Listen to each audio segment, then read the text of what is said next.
«Настоящее время». Из студии в Вашингтоне с вами Наташа Мозговая. Главное в программе сегодня. Участники военных действий по обе стороны фронта на востоке Украины скептически отнеслись к соглашению о прекращении огня. Супруга бывшего сотрудника ФСБ Александра Литвиненко в эксклюзивном интервью. Общественность должна знать все факты этого убийства. Россияне скупают недвижимость за рубежом через подставные компании. Как всегда, начинаем с новостей из Праги. Сергей? Спасибо, Наташа. События дня в настоящем времени из Праги. Я Сергей Дорофеев. Здравствуйте. Я хочу, чтобы ни у кого не было иллюзий. Нам до мира еще ой как далеко. Уверенностью, что условия, подписанные в Минске, будут выполняться, нет ни у кого.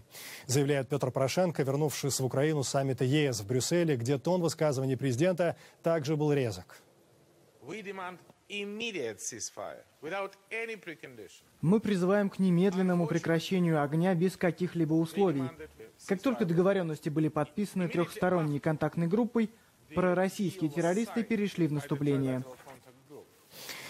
Эти слова звучат на фоне заявления пресс-секретаря Путина Пескова, который дает понять, с России спрос за выполнение Минских соглашений невелик. У меня цитата.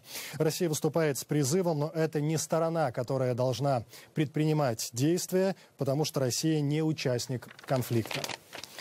Тем временем на Донбассе по-прежнему идут бои, и все буквально считают часы и минуты до начала перемирия. Коллеги, подробнее. Новые Минские соглашения подписаны 12 февраля. Прекращение огня на востоке Украины намечено только на 15 февраля. Мирные жители по обе стороны фронта рады предстоящему перемирию и ожидают продолжения переговоров. Все хотят мира.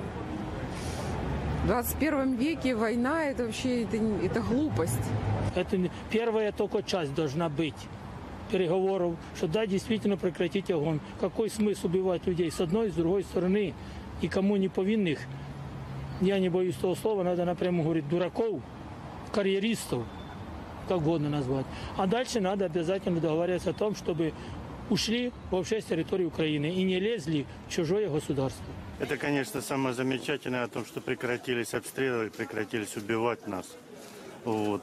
Ну и нужно вести уже диалог непосредственно республикам с украинской властью. Однако солдаты 30-й украинской моторизированной бригады в районе Дебальцево говорят, что готовы воевать дальше. Я думаю, что ничего из этого не выйдет. И что делать? Дальше воевать. Мнение вооруженных сепаратистов на востоке Украины во многом совпадает с мнением украинских военных. Будем смотреть, как оно будет. Мы отступать назад не собираемся. Как мы топтали украинский флаг, так мы его и будем топтать. Согласно новому документу, подписанному в четверг трехсторонней контактной группы, с полуночи в воскресенье в Донбассе должны прекратиться бои, а стороны обязаны приступить к отводу тяжелых вооружений. Александр Касаткин. «Настоящее время». Киев и Москва обменялись заявлениями о судьбе Надежды Савченко. Вопрос об освобождении украинской летчицы в Минске поднимался, однако российская сторона не давала никаких заверений. Об этом сообщил Интерфаксу пресс-секретарь Владимира Путина Дмитрий Песков. Президент Украины Петр Порошенко также был принципиален. Мы жестко требуем от России, чтобы Надя наконец-то вернулась домой, и это давление продолжим. За судьбой Надежды Савченко, которая уже более 2 месяцев, отмечу, голодает в московском СИЗО, следят и в других странах. Так, 17-летняя девушка из Чехии, студентка Зузанна Валова, через социальные сети предложила чехам поддержать Надежду Савченко, 20 февраля провести однодневную общенациональную голодовку. Мы спросили Зузанну, откуда такая идея и сколько людей уже откликнулось. Надя Савченко вдохновила меня решительностью, с которой она сражается не только за свою свободу, но и за свободу своей страны. Поэтому я хотела ее поддержать, и я желаю ей одержать победу в этой битве. Около 200 людей примет участие в акции. Где-то 230-250, точно не знаю. Напомню, Надежду Савченко Москва обвиняет в соучастии в убийстве российских журналистов и незаконном пересечении украино-российской границы. Недавно срок содержания ее под стражей был продлен до 13 мая. Это программа «Настоящее время». И далее у нас эфир из Вашингтона, где продолжается дискуссия, приведут ли к миру недавние договоренности нормандской четверки в Минске. Наташа. Да, Сергей, Майкл Макфол, бывший посол США в России, пишет в Твиттере: можно ли считать соглашение в Минске небезупречным? Да. Будут его соблюдать? Вряд ли. Лучше ли это, чем альтернатива? Война? Да. В Белом доме выразили озабоченность по поводу эскалации насилия в день заключения соглашения в Минске. Госсекретарь Джон Керри отметил, что сторонам еще предстоит долгий путь к достижению мира и полному восстановлению суверенитета Украины. Он также сообщил, что Вашингтон готов рассмотреть отмену санкций против России при условии полного соблюдения всех минских договоренностей. Пресс-секретарь Госдепартамента Джен Псаки заявила, что у США есть возможности и ресурсы ввести дополнительные санкции, если обстановка в Восточной Украине ухудшится. На вопрос по поводу Крыма, который не фигурирует в Минском соглашении, Псаки ответила, что Вашингтон продолжает считать Крым частью Украины. Новое соглашение прокомментировала помощник госсекретаря по делам Европы и Евразии Виктория Нуланд. Сегодня утром мы узнали очень хорошую новость о том, что благодаря блестящей дипломатии канцлера Германии Ангелы Меркель и президента Франции Франсуа Олланда и их команд, трехсторонняя контактная группа Украины-России и сепаратисты подписали новое соглашение, дающее шанс на подлинное перемирие, настоящий отвод вооруженных сил, демократическую политику в Восточной Украине и восстановление контроля страны над ее территориями, в частности, на границе. Мы горячо приветствуем это соглашение. Конечно, не стоит забывать, что дьявол кроется в деталях, и в том, действительно ли в воскресенье 15 февраля, как мы все надеемся, наступит перемирие. К полному соблюдению соглашения всеми сторонами призвал и генеральный секретарь ООН Пан Ги Мун, предложив любую помощь для урегулирования конфликта. А вот как оценивает соглашение известный политолог Анджела Стэнд, директор Центра евразийских, российских и восточноевропейских исследований Джорджтаунского университета. На бумаге соглашение выглядит многообещающим. Если оно будет выполняться, то военные действия будут прекращены и, по меньшей мере, частично контроль над территориями, где идет война, вернется к Украине. Тем не менее, я скептически смотрю на новое соглашение, так как предыдущее не соблюдалось. Нам остается только ждать. Будет ли перемирие в воскресенье, выведут ли тяжелую артиллерию, будут ли выведены иностранные военные, российские войска. До тех пор, пока мы не увидим этого, я думаю, мы должны сохранять скептицизм. Между тем, ведущие американские газеты сегодня дали негативную оценку новым минским договоренностям, утверждая, что они превращают Восточную Украину в зону очередного замороженного конфликта. Wall Street Journal в редакционной статье пишет, что новое мирное соглашение закрепляет военные достижения президента России Владимира Путина, вынуждает Киев пойти на дополнительные уступки, откладывает дальнейшие санкции Запада и дает президенту Обаме новое дипломатическое оправдание, чтобы не поставлять деморализованной, плохо оснащенной украинской армии крайне необходимое ей оборонительное оружие. Конец цитаты. Бывший заместитель госсекретаря США Пола Добрянский призвала передать дело России на рассмотрение Международного уголовного суда в Гааге. По ее мнению, российские военные и президент Путин допустили, цитата, «серьезное нарушение Женевских конвенций». В статье, опубликованной в газете «Washington Post», Добрянский заявила: «Нет сомнения в том, что российские войска и подконтрольные России сепаратисты в Украине совершили многочисленные военные преступления». Штаб АТО показал журналистам сбитый российский беспилотник. Украинская армия утверждает, что сбила дрон, осуществлявший воздушную разведку. Репортаж нашего корреспондента Даниэла Шерфа из Краматорска. Украинские вооруженные силы утверждают, что сбили российский разведывательный беспилотник типа «Орлан-10» неподалеку от штаба АТО на востоке страны. Представитель украинских вооруженных сил продемонстрировал журналистам обломки дрона и рассказал об использовании сепаратистами беспилотников в ходе конфликта. Этот беспилотник проводил воздушную разведку и корректировал линию огня артиллерии и ракетных установок террористов по нашим позициям и объектам, а также по мирным жителям Краматорска и его окрестностей. Район, где находится штаб, накануне подвергся обстрелу, в результате которого погибли несколько военнослужащих, несколько десятков были ранены. В течение последних суток мы видели 6 беспилотников противника, двигающихся в различных направлениях. То, что вы видите здесь, по предварительным данным, является беспилотным летательным аппаратом типа «Орлан-10». Окончательная идентификация будет произведена после надлежащей экспертизы, проведенной компетентными органами. Вы можете видеть детали маркировки ОТК, однако штрих-код был поврежден при ударе. Уцелел только двигатель беспилотника. Пропеллер, крылья и фюзеляж сгорели. Сенат США утвердил кандидатуру Эштона Картера на пост министра обороны. На слушаниях Картеру задавали множество вопросов, в том числе по поводу предоставления Украине военной помощи. По мнению нового главы Пентагона, западные страны не должны давать России право рассматривать бывшие советские республики как зону своих особых интересов. И он лично собирается призывать Молдову, Грузию, Украину укреплять взаимодействие с НАТО. В эти дни в Лондонском королевском суде идет публичное расследование причин гибели Александра Литвиненко. Бывший агент ФСБ умер от отравления полонием осенью 2006 года. Далее эфир из Праги. Сергей? Главная подозреваемая в отравлении Литвиненко, по мнению британского Скотланд-Ярда, бывшие офицеры ФСБ Андрей Луговой и Дмитрий Ковтун.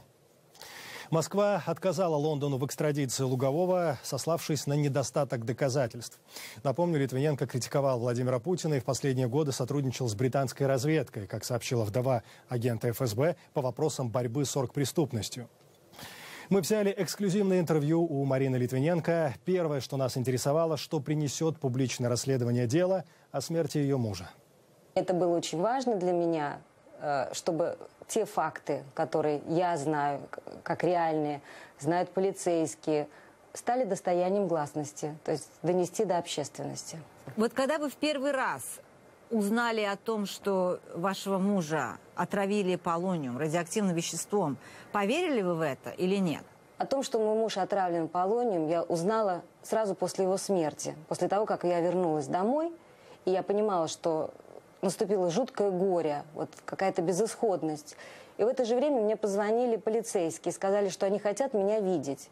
Первая моя реакция была очень негативная. Я сказала: вы понимаете, что я не в состоянии не разговаривать, не давать показания.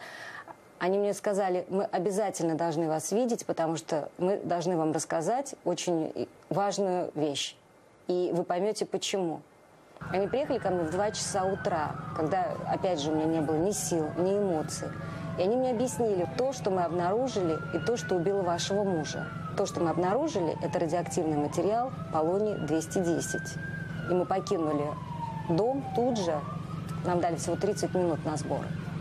И я могу сказать, они были сами обескуражены, потому что они говорят: мы даже не знаем, как с этим работать, потому что никто никогда в нашей практике полоний не использовал против человека. А вот вы сейчас затронули вопросы доказательств. Вы не могли бы подробнее рассказать людям, которые, скажем, не знают о том, что конкретно доказывает то, что именно полоний был использован? Во-первых, Саша в свои 44 года был абсолютно здоровый человек, который занимался спортом. На мое счастье, у него не было дурных привычек. Он не пил и не курил. И вдруг неожиданно человеку становится плохо. 1 ноября ему резко становится плохо, с ярко выраженным проявлением. Я сначала думала, что это пищевое отравление. Но так как это не заканчивалось, а продолжалось и усиливалось, то Сашу забрали в госпиталь. И только через 10 дней, на 2-ю неделю заболевания, нахождения в госпитале, с Сашей начали происходить очень сильные изменения. Буквально за 2 дня у него усилились боли. Он с момента 1 ноября, когда почувствовал себя плохо, он практически не мог есть. Но когда я пришла после очередной ночи и оставила его, не в очень хорошем состоянии, но когда я пришла на следующий день, он был абсолютно больной, можно сказать, у него все болело. И самое страшное, я поняла, что у него стали выпадать волосы. И после того, когда уже прошел консилиум врачей у Сашиной кровати, один из врачей сказал, что он просто очень похож на человека, который проходит химиотерапию. Просто он очень слабел. И когда полицейские брали у него показания, а это еще один уникальный случай в этой истории, потому что когда полиция начинает расследовать убийство, труп, к сожалению, не может дать показания. А Саша не был трупом. Он давал показания полицейским в течение 3 дней. И многие аспекты своей жизни, с кем он встречался, что он делал, полицейским было известно из его показаний. Все знали о том, что Борис Березовский помогал вашему мужу и вашей семье. Скажите, не могла ли эта дружба стать причиной того, что Александра Литвиненко отравили и убили? То, что происходило в Лондоне, как вы, наверное, тоже знаете, что очень много людей уехало по разным причинам из России, И в данном случае это был и Березовский, это был и Закаев, которых Россия до последнего момента требовала к экстрадиции. Саша, как человек профессиональный, он понимал, что их в покое не оставят. У него была даже информация о том, что существует целый отдел в ФСБ по разработке людей, которые вот находятся в Лондоне. Но он почему-то был уверен, ну, не 100%, потому что он не был самоуверенным. Он был уверен, что как профессионал он может избежать или, во всяком случае, понять и почувствовать. И перед собой он видел задачу обезопасить других людей вокруг себя. А вот говоря о том, что он был профессионалом, и то, что, скорее всего, он думал, что он вычислит тот момент, когда вдруг на его жизнь будет покушение. Два человека, которые обвиняются в его отравлении, это Алексей Луговой и Дмитрий Ковтун. Когда он с ним встречался, вы не разговаривали с ним, он что-нибудь почувствовал? Ну, во-первых, Андрей Луговой с Сашей встречался не в первый раз, если мы говорим о 1 ноябре, а отношения их начали складываться практически за год до этого. После встречи на дне рождения у Бориса Абрамовича Березовского, когда он отмечал свое 60-летие, произошла встреча, на которой я как-то так поняла, что были какие-то у них разговоры на тему, а кто чем занимается и что кто бы хотел бы делать. И возникли взаимные интересы. Я никогда не скажу, что это была дружба. Это были исключительно такие коммерческие интересы друг к другу.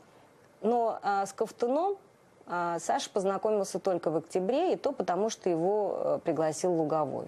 Думать о том, что тебя будут травить полонием, мне кажется, это вот сейчас уже, может быть, задним числом легко рассуждать.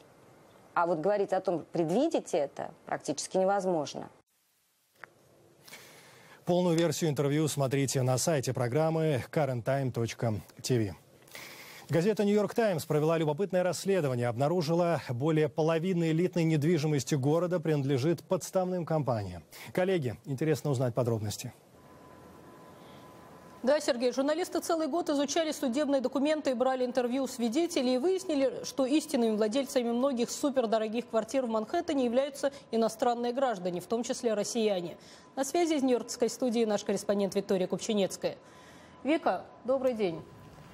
Так кто же эти счастливые обладатели элитного жилья и, в общем, зачем им скрываться за ширмой подставных компаний? Наташа, ну действительно, результаты этого расследования являются совершенно поразительными, потому что оказывается, что половина элитных квартир, которые здесь есть в Нью-Йорке, они куплены подставными компаниями, и что узнать именно настоящих владельцев этой недвижимости оказывается совершенно невозможно. Мы знаем, что в прошлом году за квартиры стоимостью 5 миллионов и больше было в общей сложности уплачено почти 8 миллиардов долларов. То есть получается, что существует такая сфера теневой экономики, в которой фигурируют миллионеры и миллиардеры, которые делают инвестиции в нью-йоркскую недвижимость, и этого совершенно не афишируют и делают это совершенно анонимно практически. Time Warner Center – одно из самых престижных и дорогих зданий в Нью-Йорке. Оно было построено в начале 2000-х годов. Сегодня почти 40% квартир здесь принадлежат иностранцам. Миллионеры и миллиардеры из Китая, Индии, Колумбии и России скрывают свои имена за подставными компаниями с неброскими названиями. Владельцами апартаментов числятся некие Prime International Management Group, Amantea Corporation, компания 25CC-ST-74B LLC. Настоящие же владельцы – индийский магнат Анил Агарвал, греческий бизнесмен Димитрос Кантаминос, саудовский принц Бандар бин Султан, бывший замминистра финансов России Андрей Вавилов. Есть также много людей, которые говорят на русском языке в Нью-Йорке. Стоимость недвижимости по сравнению с другими странами намного дешевле. И наша экономика на сегодняшний день очень сильно поднимается. Президент России Владимир Путин не раз заявлял о решительных мерах против оттока иностранной валюты из России. Однако доллары продолжают из России утекать. В прошлом году отток капитала составил около 150 миллиардов долларов. А затекают доллары в недвижимость за границей, в частности сюда, в роскошные квартиры Манхэттена. Журналисты «Нью-Йорк Таймс» выяснили, что квартира Андрея Вавилова, купленная через подставную компанию, стоит $37,5 миллионов. Вавилов голову, даже не обязательно говорить здесь по-английски. Его соседи – бывший сенатор Александр Малкин, топ-менеджер Норильского никеля Олег Байбаков, предприниматель Василий Анисимов. Такой русский анклав в самом центре Манхэттена. Зачем же прятаться за подставными компаниями? Некоторые владельцы-иностранцы у себя на родине или даже в США замешаны в различных финансовых скандалах и не хотят, чтобы общественность знала, куда они вкладывают деньги. Да и налоговые скидки подставная компания может получить больше, чем индивидуальные владельцы. Так что инвестиция получается надежная и анонимная. Эти небоскребы, где живут миллионеры и миллиардеры, это как поселение в небе. Они оторваны от реальной жизни города. Они даже не приносят достаточных налоговых доходов городу. Они только способствуют увеличению разрыва между самыми богатыми и всеми остальными рядовыми жителями города. Вика, вообще иностранцев в Нью-Йорке много. Насколько я помню, около 40% жителей города родились за пределами США. Но все-таки, если можно говорить о коренных нью-йоркцах, что они думают по поводу таких анонимных богачей? В 2013 году предыдущий мэр города Майкл Блумберг заявил, что если все миллиардеры России переедут жить в Нью-Йорк, это будет просто замечательно. Майкл Блумберг, напомню, сам является миллиардером. Но я хочу сказать, что, наверное, большинство жителей города с Блумбергом не согласятся. Люди, которые сюда приехали, здесь живут, работают, растят детей, рядовые нью-йоркцы, которые, как ты правильно заметила, многие из них являются иммигрантами. Люди, которые и составляют, по сути, лицо и характер города, им, наверное, не понравится, что здесь возникает все больше и больше миллиардеров, анонимных миллиардеров, которые, по сути, не вносят никакого вклада в социальную жизнь города. Спасибо. Это была Виктория Купчинецкая из нашей студии в Нью-Йорке. Российские СМИ назвали радикальным национализмом желание белорусов учиться на родном языке. Прага, вновь передаем слово вам. Наташ, так и есть. Правда, не все СМИ, некоторые. Все потому, что на Медне министр образования Беларуси Михаил Журавков предложил изучать историю и географию страны на белорусском. Позже, правда, наверху министру дали понять, этого не будет, но эхо от предложения Журавкова до Москвы долетело. Отреагировали, например, портал «Империя» и агентство «Регнум». А историк МГУ Богдан Беспалько заявил, Беларусь следует антироссийским курсам, когда 92% белорусов считают родным языком русский. Почему Москва так встревожилась и откуда такие цифры? До эфира я встречался с белорусским обозревателем и историком Сергеем Обломейко. С одной стороны, это может быть таким охранно-имперским инстинктом части интеллектуалов российских. С другой стороны, это, возможно, подготовка, банальная подготовка идеологическая к вводу в очередную постсоветскую республику вежливых людей или зеленых человечков. Но вот на что обращает прежде всего внимание это заявление и им подобное. Мне стыдно это слушать как человеку, который имеет историческое образование и когда-то работал в Академии наук. По переписи 1999 года около 74% назвали своим родным языком белорусский. Через 10 лет, в 2009 году, чуть больше 53%. Давайте послушаем. У нас есть еще второй фрагмент высказывания господина Беспалько. Когда людей убеждают, что их родными языком и историей являются совершенно другие языки и история, не русские, не общие для России и Украины, а совершенно отдельные и, соответственно, не похожие на то, что преподают, скажем, в Москве, в Твери или где-то еще, то они начинают понимать, что они ничего не имеют общего с Россией, с Москвой, с Тверью, с Новгородом и так далее. Ну, то есть, вот как мы слышали, это главная идеологема, наверное, сегодня для России. Беларусь, Украина – это не суверенное государство, это Россия. Чем это закончилось сейчас в Украине, мы видим. И такие высказывания по Украине были на протяжении последних лет. А стоит ли Беларуси опасаться таких российских настроений?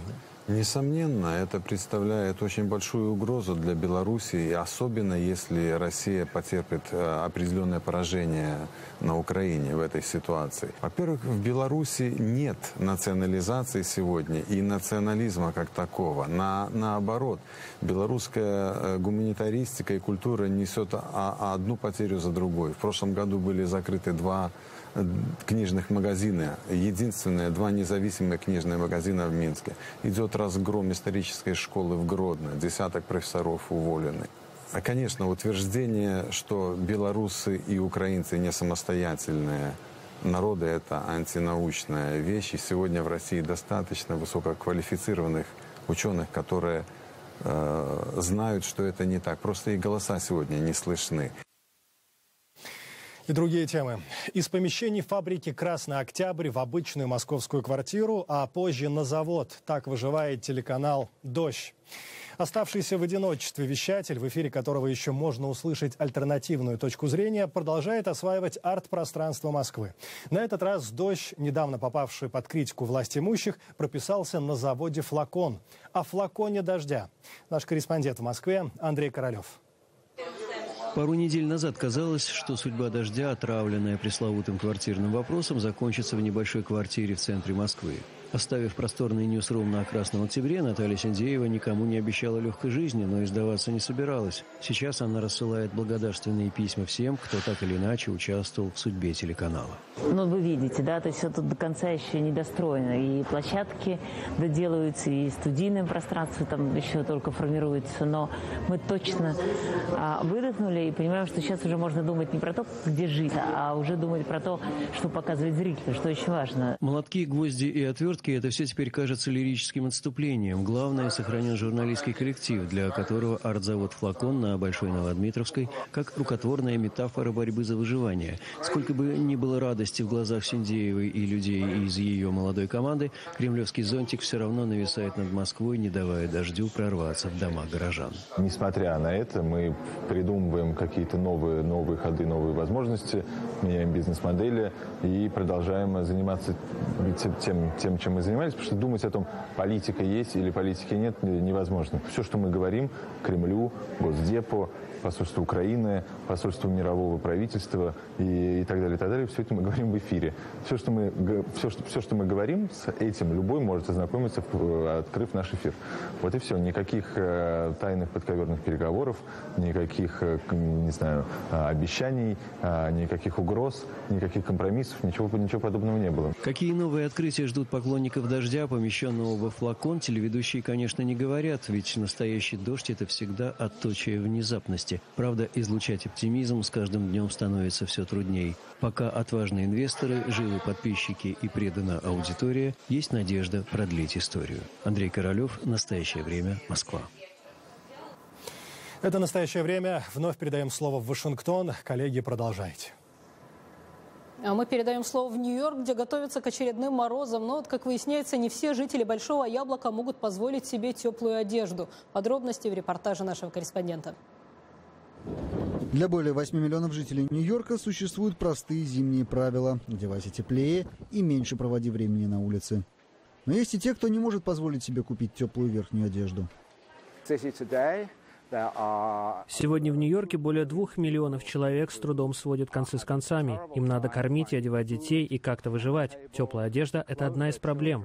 Тим Гибсон – один из волонтеров крупной благотворительной организации New York Cares. Каждый год в октябре она начинает собирать теплую одежду для малообеспеченных семей. В этом году организация поставила задачу собрать 103 тысячи курток. Четверть из них для детей. Это очень важная инициатива, которую нужно воплотить в жизнь в короткие сроки и которая действительно помогает жителям города. В Нью-Йорке и пригородах мегаполиса установили 300 ящиков для сбора вещей. Новую одежду можно также пожертвовать и через интернет-магазин Amazon. С момента начала акции организация собрала более 70 тысяч теплых курток. Волонтер Дерек Матай пояснил, что еще одна задача – выявить тех, кто действительно нуждается в теплых вещах. Многие не очень хорошо понимают, что Нью-Йорк — супердорогой город, и в теплых вещах нуждаются не только бездомные, но и многие работающие жители города, которые просто не могут накормить досыта детей. Такой теплый подарок для некоторых — вопрос выживания. Когда ты не мерзнешь, ты чувствуешь себя совсем иначе. Завтра День Святого Валентина. В Америке в последние годы этот праздник несколько утратил статус исключительно романтического события. Теперь 14 февраля поздравляют и близких людей, и друзей, и коллег. Миллионы роз привозят в США из Южной Америки. Там их выращивают специально ко Дню влюбленных. Ну, остается поздравить наших зрителей и наших коллег в Праге с наступающим. Спасибо, Наташа. Принимайте поздравления и от нас, из Праги. Мы благодарим коллег в Вашингтоне и всех наших зрителей. Смотрите нас в эфире своих национальных телеканалов. А настоящее время вновь наступит уже в понедельник. Я Сергей Дорофеев. Всего доброго и до свидания.